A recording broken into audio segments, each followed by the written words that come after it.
Hello again, this is Preheat. Welcome back to another World of Warcraft video. So some news just dropped and there are three main things I want to talk about very briefly here. So number one is that we're getting some changes to Devastation Evoker. We're actually getting some more tankiness. We're also getting a rework to how Prescience works for Augmentation Evoker. But the news I want to lead with here is Hunters getting Hunter's Mark back. So Hunter's Mark is going to be a Ray buff again. This is something that you apply to the target. You can do it before combat if you want, or you can do it in combat, but it's going to have a global cooldown and it's going to have a 20-second cooldown as well. But this is going to increase the damage you do by 5% whenever the target is above 80% maximum health. So if you do the math right, this is 1/5 of the target's health. You're getting a 5% increase. So effectively, this is 1% increase, but the 5% increase is on the least impactful part of the fight.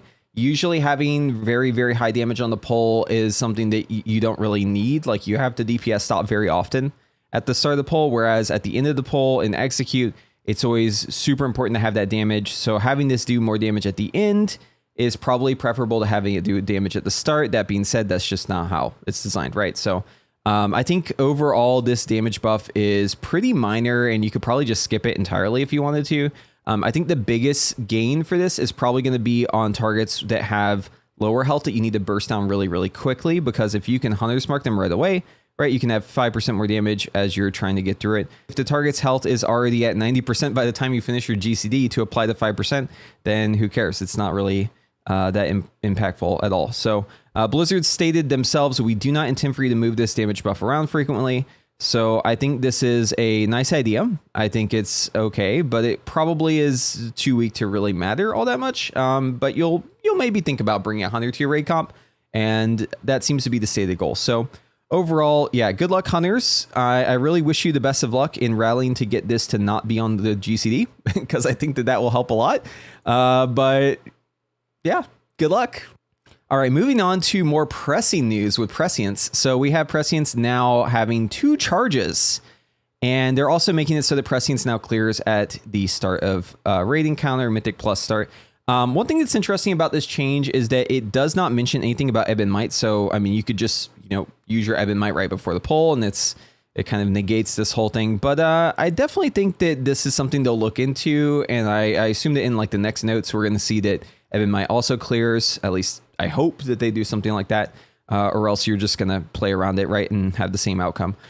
The biggest thing about charges is that it allows you to actually choose when you use the ability. Whereas if you just have a cooldown on the ability, if you want to have the maximum uptime, you just have to press it exactly as soon as it comes up, right? Which is not necessarily great. So even though 2 charges in theory doesn't really change all that much, it actually changes a lot when it comes to gameplay, because you can think about it like, okay, I'm about to Ebb and Might, so I can just take the 2 GCDs right before my Ebb and Might, throw out my 2 Prescience, boom, boom, and then use my Ebb and Might, and I guarantee that I'm going to have those 2 out. Or, you could even set up so that you have your tier bonus up so that you get your long one, then you hold your 2, and then you throw them all at the same time, and you potentially even get 4 up, right? Depending on how you play. So this is going to be a good thing overall, although I think it might also make Augmentation a little bit more degenerate when it comes to its playstyle. We'll definitely have to see how that works, but I think if you're stacking multiple Evokers, you're probably going to want to hold your Ebb and Might on the pole for like maybe up to 10 seconds, because you're going to want to have at least 3 Prescience out, right? And it's very important that you have those out so you can stack them on the same people. And since all 4 Augmentation Evokers are stacking the same buffs on the same people, you're going to want to basically delay your cooldowns. So yeah, I mean, this is good news for any class that kind of holds their cooldowns a little bit. It's definitely interesting. I don't think you're going to have to play around it too much if you don't have a lot of Augmentation Evokers. But if you're stacking Augmentation Evokers, which I think most guilds that are looking to play competitively in the patch are doing, you would definitely wait until you get that 3rd Prescience before you rip your Ebb and Might. We'll definitely keep our eyes on this one, because I think we're going to see more changes when it comes to Ebb and Might pre-pull, and being able to use the tier bonus, having that not reset on the poll as well. Moving on to Devastation. So Devastation is getting a special little case here where our resistance is actually going up to 8%. So this is the talent right here on the left of Tip the Scales. I know the tooltip says 98%. Ignore that. That's not real, right? It's not actually going to be 98%. It's going to be 8% here if you have 2 points in it.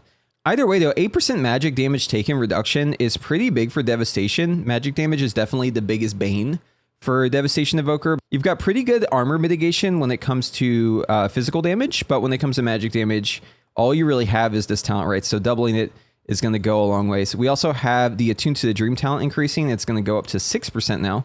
That is this talent over here. It's underneath Cauterizing Flame.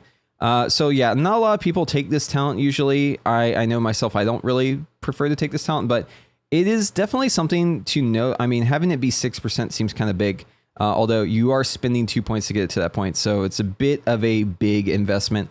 Either way, though, I'm glad that they're looking at Devastation like this. I'm glad that they're increasing the tankiness overall. You know, they're addressing the mastery.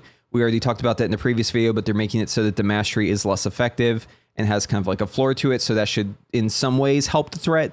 It's still very bursty, very high threat, but at least it helps a little. And then we also have this change too, which is making it so we can survive a little bit more when it comes to magic damage and take more healing.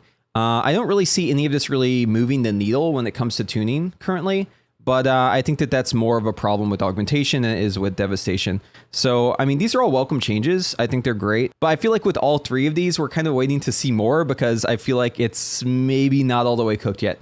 So anyways, let me know what you think in the comments below. And if you like this video, be sure to give it a thumbs up. And if you want to see more of my content, be sure to subscribe to the channel. A lot of content's coming out. I've been putting out pretty much every day a new video. So that way you can get notified whenever those are coming out. So thank you all for watching. We'll see you in the next one. Bye-bye.